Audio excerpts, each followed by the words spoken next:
नमस्कार। कार्यक्रम हमारे मेहमान में सभी दर्शकों का स्वागत है। दर्शकों, आज के हमारे जो मेहमान हैं वो इस मामले में खास हैं कि उनके ऊपर आपके और हमारे जीवन को रोशन करने की जिम्मेदारी है और वो ये जिम्मेदारी अपने विभाग के माध्यम से विभाग के लोगों के साथ बड़ी खूबी से निभाते चले आ रहे हैं। हम आपसे पूछें कि जीवन में क्या पसंद है, अंधेरा या उजाला, तो जाहिर है आप सभी ये कहेंगे उजाला। जी हाँ, अंधकार दुख का, निराशा का प्रतीक है, जबकि उजाला जो है वो आशा का, विकास का प्रतीक है।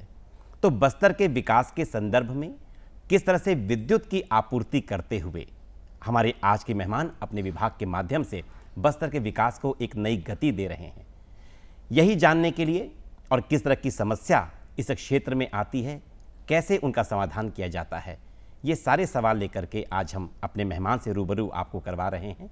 हमारे आज के मेहमान हैं Chhattisgarh state power distribution company limited में कार्यपालक निदेशक के पद पर पदस्थ श्री सहदेव ठाकुर जी। सहदेव जी, इस कार्यक्रम में आपका बहुत बहुत स्वागत है। धन्यवाद विपिन जी, धन्यवाद। सबसे पहला प्रश्न हम आपसे जानना चाहेंगे जी। कहते हैं कि जो आज का समय है, आधुनिक जो समाज है, ये विद्युत के बिना इसकी कल्पना संभव नहीं है। क्या लगता है, कितना सच है ये? बिना बिजली के कैसा महसूस करते हैं सभी वाकिफ हैं जी। क्योंकि आज की ये बहुत आवश्यकता है और बिना बिजली के विकास करना संभव ही नहीं है। जी। हम ये चाहते हैं कि सभी को बिजली मिले, जी, है ना। ये बेसिक नेसेसिटी है, मूलभूत आवश्यकता है जी। और इस सुविधा से हम किसी को भी वंचित नहीं कर सकते। जी। अच्छा, बस्तर की बात करते हैं। जी। बस्तर में कितनी मांग है विद्युत की, और जितनी मांग है क्या उसके अनुरूप यहाँ पर आपूर्ति आप लोग कर पा रहे हैं? इसके संबंध में हमें कुछ बताइए। जी हाँ, बिल्कुल आपूर्ति कर पा रहे हैं। जी। वर्तमान में जो बस्तर संभाग है, जी हाँ, जिसके अंतर्गत 7 जिले आते हैं, जी, पूरे बस्तर संभाग में बिजली की जो मांग है वो 400 मेगावाट है। 400 मेगावाट, जिसका आपूर्ति जो है हम विभिन्न ग्रिड उपकेंद्रों के माध्यम से करते हैं, क्योंकि उत्पादन जो है कम कोरबा में होता है, मड़वा में होता है जी, और भांगों में होता है। एनटीपीसी या जो कोरबा में है, जी हाँ, रायगढ़ के पास भी है, और निजी उत्पादक भी हैं जिसके माध्यम से को बिजली मिलता है, उसको ग्रिड के माध्यम से हम यहाँ तक पहुँचाते हैं। तो सबसे ज़्यादा जो उत्पादन है और जिसकी आपूर्ति बस्तर में जो करने के लिए आप लोग वहाँ से लेके आते हैं, तो ये कौन है? किस क्षेत्र से सबसे ज़्यादा भूमिका है उनकी बस्तर के विकास में? बस्तर की विकास सभी की भूमिका है, सभी की सभी समान का रूप से? उत्पादन होगा। जी हाँ, तभी आप ट्रांसमिशन कंपनी को ट्रांसमिट कर पाएगा। जी। उसके बाद जब ट्रांसमिट होगा तो वितरण कंपनी उसको जो है डिस्ट्रीब्यूट कर पाएगा। अच्छा, किस तरह की समस्याएं जो हैं, विशेष करके अगर हम शहरी क्षेत्रों की बात करते हैं या ग्रामीण क्षेत्रों की, तो विद्युत की आपूर्ति को लेकर के, उसकी मांग को लेकर के किस तरह की समस्याएं आती हैं, किस तरह की प्रकृति है शहर में भी और गांवों में भी? गांव में जो उपभोक्ता रहते हैं वो दूर दूर में रहते हैं, यानी फैला हुआ रहता है, विस्तृत रूप रहता जी है, हाँ। स्केटर रहता है। तो वहाँ पे हमको जो है विद्युत जो अधोसंरचना विकसित करते हैं या विस्तार करते हैं, जी हाँ, उसमें काफ़ी समय लगता है जी और हाँ। उसमें आर्थिक रूप से ज़्यादा भी लगता है। जी, और चूँकि आपका जो शहरी क्षेत्रों में जी हाँ, उपभोक्ता जो रहते हैं, एक पर कैपिटल घनत्व ज़्यादा रहता है जी हाँ। उपभोक्ताओं का, इस कारण उसमें ज़्यादा दिक्कत नहीं होती है। फिर भी हम प्रयास ये करते हैं कि जो भी आपको बिजली है जी हाँ, उसको वहाँ तक हम पहुँचाएँ, जल्द से जल्द पहुँचाएँ। जी, ग्रामीण क्षेत्र समय जरूर लगता है, जी हाँ, लेकिन हम सभी क्षेत्रों में देते हैं, चाहे ग्रामीण हो शहरी हो, जी हाँ, क्योंकि टेरिफ में कोई अंतर तो है नहीं। जी हाँ, सिर्फ हाँ, टेरिफ में अंतर जो है वो सरगुजा और बस्तर जो है जी हाँ। विकास प्राधिकरण क्षेत्र में जो स्थित है वहाँ पे थोड़ा अंतर है। अच्छा, तो ये अंतर किस उद्देश्य से है? विकास की विकास के दृष्टिकोण उद्देश्य से है। जी हाँ, भाई ये सरकार की नीति है कि जी इन हाँ। क्षेत्रों में जो रहते हैं लोग, जी हाँ, चाहे वनांचल उद्योग के लिए हो ग्रामीण क्षेत्र है या कोई भी जो है, जो मतलब वहाँ के लोगों को विकसित कर सके, उनके परिवार को विकसित कर सके, इसके माध्यम से सरकार ने इसके कम से कम जो टैरिफ निर्धारण किया है जी हाँ, वो उसको कम किया है। अच्छा, उसमें करीब 50 पैसे का अंतर रहता है जी हाँ, प्रति यूनिट के हिसाब से, ज़्यादा नहीं है उसमें। जी हाँ। इस प्रकार ताकि इस क्षेत्र में विकास हो सके। अच्छा, जानना चाहेंगे आपसे बिजली चोरी की जो जी। घटनाएं हैं, जी ये अक्सर शहरी क्षेत्रों में भी देखने में आती है, ग्रामीण क्षेत्रों में भी। तो इस तरह की जब घटनाएं होती हैं जी या कभी असामाजिक तत्व जो हैं जी वो कोई अवरोध पैदा करते हैं, जी। तो उसका समाधान कैसे करते हैं, किस तरह की प्रक्रिया अपनाते हैं तब आप लोग? बिजली चोरी करने वाले तो 2-3 प्रकार से चोरी करते हैं। जी हाँ। एक तो डायरेक्ट चोरी के मीटर को बाईपास कर लेते हैं तो चोरी करते हैं। जी दूसरा है जो मीटर में मैग्नेट लगाना या कुछ जो रील वगैरह फंसा देना, जी। उस प्रकार से चोरी करते हैं। या फिर आजकल रिमोट के सिस्टम से भी चोरी करते हैं लोग। रिमोट आधुनिक जैसे आप तकनीक। टीवी को ऑन ऑफ करते हैं चोरी उसी के तरह लिए। रिमोट भी जी। लगाते हैं तो चोरी करते हैं। तो इसके जो चोरी डायरेक्ट चोरी जो करते हैं जी हाँ। वो हमें उपभोक्ता या किसी के माध्यम से प्राप्त होता है। सूचना आपको। तो उसको निर्धारित प्लान बना करके जी हम वहाँ पहुँचते हैं, फिर वहाँ पे छापा मारते हैं। जी फिर वो पंचनामा वगैरह बनाते हैं और स्तर रिपोर्ट बनाते हैं। उसके बाद जी से हाँ। उसको जितनी मात्रा में किया है बिजली चोरी या जितना उसका आपका लोड है जी हाँ। उसके आकलन करके जो है पूरा उसके आधार में उसको पेनाल्टी लेते हैं। जी यदि उसने रिमोट के माध्यम से जी या कोई रील या कुछ घुसा या मैग्नेट के माध्यम से चोरी करता है तो वो जो आजकल मीटर ऐसा आके पूरा रिकॉर्डेड हो जाता है। रिकॉर्ड होने के बाद हम जो है MRI रहता है, जी मीटर रीडिंग इंस्ट्रूमेंट, उसके माध्यम से सर्वे रिपोर्ट ले लेते हैं, उसको सर्वे कर लेते हैं और पिछले 6 महीने का जी हाँ। पूरा रिपोर्ट देता है। तो उसके खपत का आकलन करके जी पहले कितना था, अभी इसके बाद जब ये लगाया रिमोट लगाया या मैग्नेट लगाया जी हाँ। तो कितना हुआ, उसके आधार पर उसको आकलन करके उसको फिर पेनाल्टी लेते हैं। जी इस प्रकार हम चोरी पकड़ते हैं। बहुत सही कदम है आप लोगों का, जी। क्योंकि देखिए चोरी तो नैतिकता अगर हम देखें तो उस आधार पर भी गलत है, और विद्युत जो कि बहुत ही कहना चाहिए कि महती आवश्यकता है लोगों के जी, जीवन की, उसकी चोरी करना और इसके बाद जीवन में उसको सुविधा के रूप में अपनाना, ये गलत है। अच्छा, जानना चाहेंगे आपसे कि ये सामान्य विकास योजना जो है जी आपके विभाग की, ये किस उद्देश्य से है और कितनी प्रभावशाली है बस्तर में? ये क्या है, जैसे पहले हम लोग विद्युतीकरण करते हैं गांव का या किसी मोहल्ले का, जी हाँ। या फिर पंप विद्युतीकरण करते हैं, तो कालांतर में समय बदलने के साथ साथ ही जी हाँ।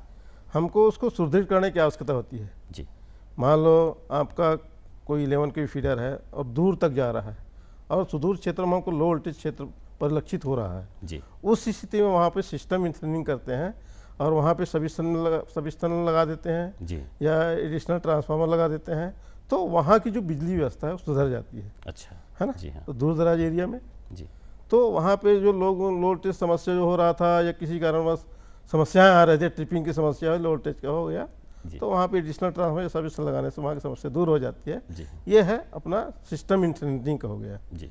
अधोसंरचना विकसित करना। तो ये सामान्य विकास योजना के जी जी अंतर्गत बिल्कुल है। ये। जी हाँ। अच्छा, बताइए कि स्मार्ट मीटर की इन दिनों बड़ी चर्चा जी है, जी जी और आपके विभाग के द्वारा स्मार्ट मीटर लगाने शुरू भी हो चुके हैं। जी जी। तो ये स्मार्ट मीटर किन मामलों में स्मार्ट है जी। और इससे किस तरह की समस्याएं दूर होंगी? आप एंड्रॉइड फ़ोन रखते हैं, स्मार्टफोन रखते हैं, जी हाँ। क्या करते हैं आप? जी पहले चार्ज करते हैं, जी रिचार्ज करते हैं, उसके बाद जितने दिन चलता है उसके बाद जैसे ही बैलेंस खत्म है बंद हो जाता है। जी। उसी प्रकार हमारा मीटर भी है। अच्छा। जब आप पहले उसको चार्ज करेंगे, जी जितना दिन आप चलाएंगे तो उसके बाद जैसे ही बंद हो जाएगा वो, या अच्छा। आपको मैसेज भेजेगा कि भैया आपका ये इतना इतना बचा है, आप इसको रिचार्ज करवा लें। अच्छा, समय पूर्व। समय पूर्व 2-3 दिन पहले सूचना देगा आपको जी हाँ। मैसेज के माध्यम से। जी। तो ये तो बड़ी कहना चाहिए कि सुविधाजनक स्थिति हो जाएगी लोगों के बिल्कुल सुविधा। उसमें 36 उसमें जो है लिए। जी हाँ। आपका जो स्मार्ट मीटर है, स्मार्टफोन आपका है, उसमें आप प्ले स्टोर में जाएंगे, जी। प्ले स्टोर में आपका मोर बिजली ऐप है। मोर उसमें- बिजली ऐप। हाँ, मोर बिजली ऐप। जी। तो उसमें 36 प्रकार की सुविधाएं दी हुई है। क्या बात। बिजली बिल पटाने से लेकर के पूरा शिकायत तक आपको घर बैठे कर सकते हैं, कोई दिक्कत नहीं। यहाँ पर अपने दर्शकों से जरूर कहना चाहेंगे, छत्तीसगढ़ के निवासी हैं हम, और 36 सुविधाएं विद्युत विभाग आपको दे रहा है मोर बिजली ऐप के माध्यम से। तो इस ऐप से ज़रूर जुड़िए आप लोग, ताकि आपके जीवन में हमेशा रोशनी बिखरी रहे। सहदेव जी, बहुत ही अच्छी बात आपने बताई है यहाँ जी, पर। जी। तो एक प्रश्न मन में और जन्म ले रहा है जी, कि एक और आप लोगों की योजना है जो RDSS के नाम से जी, है। जी। ये क्या है, किस उद्देश्य से है, ये बताइए ये जरा सा। अपना शासन की जो एक महत्वपूर्ण योजना है, जी हाँ। जिसके अंतर्गत हमें जो सुदूर क्षेत्रों में या जहाँ पे लाइन लॉस ज़्यादा हो रहा है, जी हाँ। लाइन लॉस को कम करने के लिए वहाँ पे जो विद्युत अधोसंरचना को विकसित करने के उद्देश्य से जी केंद्र सरकार और राज्य सरकार की समन्वय से जी। ये RDSS स्कीम लाया गया है, रिवैम्प जी, जी, डिस्ट्रीब्यूशन जी, सेक्टर रिवैम्प स्कीम है। डिस्ट्रीब्यूशन सेक्टर स्कीम जी ये लाया गया है, जिसके अंतर्गत आपका जहाँ पे जैसे 33 kV लाइन बिछाना है, केबल बिछाना है, 11 kV लाइन विस्तार करना है, अंडरग्राउंड केबल लगाना है, जी एडिशनल ट्रांसफार्मर लगाना है, सब स्टेशन लगाना है, जहाँ चोरी वाली स्थान है वहाँ पे केबल लगाना है। इस प्रकार सारी बहुत सारी योजना काम है उसमें, जी वो हमें करना है उसमें। अभी वर्तमान में इसका जो कार्य चालू है, प्रारंभ हो गया है और सभी जिलों में संचालित है। जी। तो ये सभी जिले आने वाले समय में जी। स्मार्ट भी होंगे विद्युत आपूर्ति के और उसके उपयोग के संदर्भ में, जी। और यहाँ की समस्याएं भी दूर होंगी। अब इस विषय से थोड़ा हट करके आपकी व्यक्तिगत जिंदगी में झांकना चाहेंगे, जानना चाहेंगे कि आपका बचपन कहाँ बीता, आपकी शिक्षा, प्राथमिक शिक्षा और उच्च शिक्षा किन विषयों के साथ, किन विद्यालयों महाविद्यालयों में हुई? मैंने अपनी शिक्षा जो ग्रामीण परिवेश में किया है, जी हाँ। चूँकि मेरे पिताजी किसान थे जी और लघु किसान थे, ज़्यादा बड़े तो नहीं थे। तो ब्लॉक स्तर मैंने 11th, पहले 11th हुआ करता था जी हाँ। बोर्ड की परीक्षा, आजकल 12th हो गया है। 11वीं की परीक्षा मैंने बालोद जिले के गुरूर में वहाँ से पूर्ण किया। गुरूर से बालोद उसके से। बाद पीटी एग्जाम होता था पहले, जी हाँ। आजकल कुछ दूसरा हो गया है। जी तो उसमें मैंने एक परीक्षा दिया, तो जीसी इंजीनियरिंग कॉलेज रायपुर से मैंने इलेक्ट्रिकल इंजीनियरिंग प्रथम श्रेणी में पास किया। Electrical engineering. जी जी तो उसमें ग्रामीण परिवेश में किसान थे, तो आर्थिक स्थिति तो बहुत कमज़ोर रहता है, जी तो मुझे पढ़ाई के लिए खेत भी बेचना पड़ा। जी तो इन के प्रकार पढ़ाई, इधर से कुछ लोगों से, दोस्तों से पैसा भी मंगा, परिवारों से पैसा मांग के मैंने इस प्रकार से मैंने पढ़ाई पूरी की। आपकी बातों से जी हमारे दर्शकों ने ये तो समझ ही लिया होगा कि जीवन में लक्ष्य तक पहुंचना मुश्किल ज़रूर होता है, लेकिन असंभव नहीं होता। आपने कहा कि किसान परिवार से आप हैं, जी। खेत बेचना पड़ा शिक्षा के लिए, जी। और परिवार के लोगों से, मित्रों से आपने उधार भी लिया, जी लेकिन अपने लक्ष्य तक आप पहुंचे, आपने शिक्षा पूरी की। जी। एक बहुत बड़ा संदेश आपने अब समाज को दिया है कि अगर कहीं से आवश्यकता पड़ने पर हमें कुछ मदद लेनी होती है तो लेना चाहिए, लेकिन हमारे कदम जो है नहीं रुकने चाहिए। बिल्कुल। और आप जिस विभाग में हैं जी और आप जो कार्य कर रहे हैं, मुझे लगता है कि आपने कभी अपने कदम को रुकने नहीं दिया है। जी हाँ जी तो आपसे जानना चाहेंगे कि ये जो नियत नेल्लानार जी जी योजना है, ये क्या है, क्या उद्देश्य है इसका, और बस्तर में इसकी क्या भूमिका है? नियत नल्लानार योजना जो है केंद्र सरकार और आपके राज्य सरकार की एक महत्वपूर्ण योजना है, जी जिसमें जो आपके दंतेवाड़ा हो गया, बीजापुर, सुकमा, नारायणपुर जिलों में जो आदिवासी अंचल है, जी हाँ। जो आदिवासी अंचल है, जहाँ पे वर्तमान में असामाजिक तत्वों का गतिविधियाँ सम्मिलित हैं, जी हाँ। वहाँ के लोगों को बिजली की सुविधा प्रदान करना है, अच्छा। अच्छी सुविधा प्रदान करना है। जी उसके लिए ये लागू किया गया है, जी जिसके अंतर्गत जो भी गांव हैं, कम से कम अभी जो 87 गांव जो है विद्युतीकरण करना है उस नियत नल्लानार योजना के अंतर्गत। ये और लक्ष्य है। जी हाँ जी हाँ। जी तो इसका जो काम है चालू हो गया है जी और ये आगामी 1 साल में करने की योजना है। जी। तो बहुत निश्चित जल्दी ही पूर्ण वहाँ हो पर जाएगा। तो जी, लोगों को वहाँ पे जो आदिवासी अंचल में रहते हैं, सुदूर क्षेत्रों में रहते हैं जी हाँ। और बिजली की सुविधा से वंचित है, जी। उन लोग बहुत सुविधा मिल जाएगा बिजली। अच्छा, जानना चाहेंगे आपसे कि जीवन जो है लोगों का रोशन करते हैं आप, और इसके पीछे उद्देश्य ये होता है कि हर एक के जीवन में जो है सुख आए, समृद्धि आए। एक शिक्षा विभाग नारा भी देता है कि पढ़ी लिखी लड़की रोशनी है घर की। तो उसके गांव में रोशनी होगी, घर में रोशनी होगी, तभी वो पढ़ लिख पाएगी। आज के बच्चे विभिन्न प्रकार के यंत्रों का उपयोग करते हैं अपनी पढ़ाई के लिए। क्या लगता है कि किस तरह की मदद आपका विभाग कर पाता है विद्युत आपूर्ति के माध्यम से कि बच्चों के सपने पूरे हों? हमारा उद्देश्य रहता है कि हमारे जो उपभोक्ता हैं, सामान्य उपभोक्ता हैं, जी उनको 24/7 आवर्स सप्लाई मिलता रहे। जी लेकिन कुछ तकनीकी व्यवधान के कारण बिजली बाधित हो जाती है जी हाँ। और इसमें ये कहा जाए कि आंधी तूफान हो गया, लाइटनिंग हो गया, जी हाँ। है ना, और घनघोर वर्षा हो गया, इस स्थिति में बिजली जो है चली जाती है। और ये थोड़ा सा तकनीकी व्यवधान, क्योंकि लाइटनिंग होने से हमारे जो इंसुलेटर वगैरह जो रहते हैं जी हाँ। वो पंचर हो जाते हैं। पंचर होने के कारण जो वहाँ पर जो बिजली जो जाती विधान आ जाता है जी हाँ। और उसी तार भी टूट जाता है। जी। पेड़ जो है कट टूट करके पेड़ तार में गिर जाता है जी तो व्यवधान आ जाता है। तो इसमें कोई दिक्कत नहीं होनी चाहिए लोगों को, जी हमारा सहयोग प्रदान करना चाहिए, हम उनसे सहयोग की अपेक्षा करते हैं। विशेष करके बच्चों को, बिल्कुल विद्यार्थियों बिल्कुल जो है। जी और हाँ। कहीं मान लो जी पेड़ टूटने के कारण तार गिरा हो या पोल टूटने के कारण तार गिरा हो जी या हाँ। किसी भी कारणवश तार गिरा हो, जी हाँ। उसको उसकी सूचना जो है तत्काल बिजली विभाग को देना चाहिए और उसको छूने का प्रयास नहीं करना चाहिए, जी क्योंकि बच्चे हमारे देश के भविष्य हैं जी हाँ। और हम आशा करते हैं कि हम जो है उनको जो है बेहतर से बेहतर बिजली दे सकें, जी हाँ। गुणवत्तापूर्ण बिजली दे सकें, हम यही आशा करते हैं। जी। लेकिन हम उनसे सहयोग की भी अपेक्षा करते हैं। हालांकि ऐसी स्थिति हुई नहीं है, जी हाँ। सब हमारा सहयोग करते आए हैं। जी बिजली बंद होने पर लोग आक्रोशित जरूर होते हैं, लेकिन उतना ही हमको उससे मनोबल बढ़ोतरी होती है, क्योंकि उसने बताया या हमको बताया कि ऐसा हो गया, फलाना हो गया, यहाँ पे तार गिर गया, वहाँ ट्रांसफार्मर जल गया, यहाँ केबल जल रहा है, ये सारी चीज़ सूचना देते रहते हैं लोग। यहाँ पे लो वोल्टेज है, जी तो सारी सूचना हमको उपभोक्ताओं से मिल जाता है। जी हमको वहाँ जाने में कोई दिक्कत नहीं होती और हम वहाँ से आसानी से काम कर जाते हैं और वो लोग सहयोग करने भी लग जाते हैं। जी लोग बाग कुछ लोग व्यथित जरूर होते हैं, जी। क्योंकि तुरंत जैसे बिजली बंद हुआ उनकी संख्या कम होती है। कि लोग आक्रोशित जरूर होते हैं, जी लेकिन सुधार दो, उसके बाद बिजली जैसी आती एकदम खुश हो जाते हैं जी और उतना ही मतलब जी। हमको स्नेह देते हैं, प्यार देते हैं। अच्छा, ये प्यार, जी। ये स्नेह बस्तर के किसानों से कितना मिलता है विभाग को? यहाँ के जो उद्योग जी। लगे हुए हैं जी उन लोगों से कितना मिलता है? क्योंकि उद्योगों के प्रति और कृषि के प्रति जी। कुछ छूट की भी अगर सुविधा है जी जी जी। तो उसके बारे में भी बताइए, और किस तरह की विद्युत की आपूर्ति वहाँ करते हैं, कैसी मांग बस्तर होती है? संभाग के साते जिले में जी। लगभग 47,000 कृषि पंप उपभोक्ता है।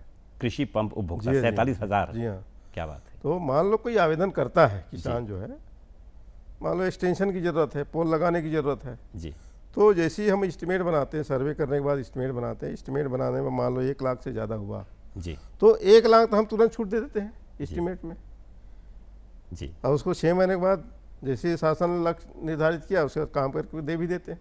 जी तो ये जो बिजली है किसानों के विकास के लिए बहुत ज़रूरी है। जी हाँ।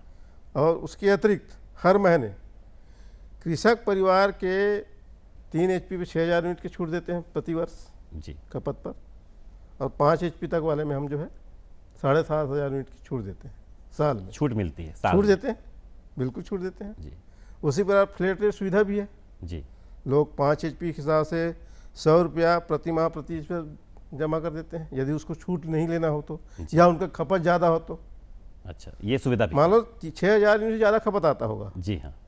या 3 HP वाले में, और 5 HP वाले 7,500 यूनिट से ज़्यादा आता होगा, जी तो उनको जो है वो लोग जो है स्लैब रेट जो बोलते हैं, फ्लैट रेट, फ्लैट रेट है। उसकी सुविधा ले सकते हैं। तो 5 HP तक मैंने 100 रुपया प्रति माह प्रति HP है, 100 वहाँ रुपये से- प्रति हाँ, माह जी, प्रति जी, HP। जी हाँ। जी हाँ। एक पंप पे है ना? एक पंप। मान लो दूसरा पंप हुआ 5 जी। HP से अधिक वाला, जी तो उसमें 200 रुपया प्रति माह प्रति HP है। प्रति HP। जी उसी प्रकार दूसरे वाले में भी वैसी है, जी। एक से अधिक मतलब। वैकल्पिक जी व्यवस्था हाँ, जी हाँ, है जी यहाँ हाँ। पर। और उसके जी। अतिरिक्त जो है आपके मान लो 3 पंप एक ही किसान के पास, अच्छा। जी 5 हाँ। तो अलग है ही, उसके अतिरिक्त और है 5 से अधिक है, जी हाँ। 3 पंप है, तो उसमें 300 रुपया, अच्छा 300 रुपया जी। प्रति माह प्रति HP के हिसाब से उसमें लेते हैं।